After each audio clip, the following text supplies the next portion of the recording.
Good day again guys and welcome to Doc Ivan Answers. So our question for today is by Ma'am Madeline or Talesa Salinas. Doc, yung pong toxic goiter, ano po yun and makukuha po ba yun sa gamot? So thank you Ma'am Madeline for the question. Toxic goiter meaning hyperthyroidism po siya. Marami kasing reason kung bakit ka nagkakaroon ng toxic goiter.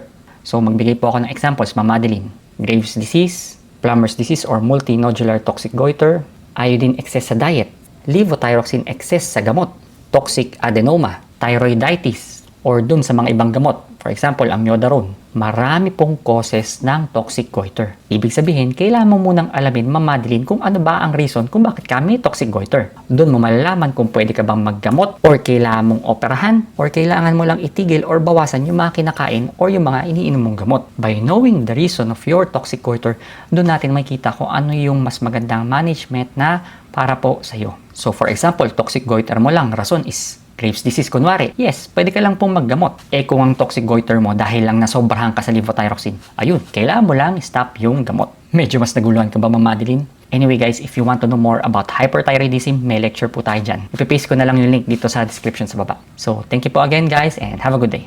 Bye-bye!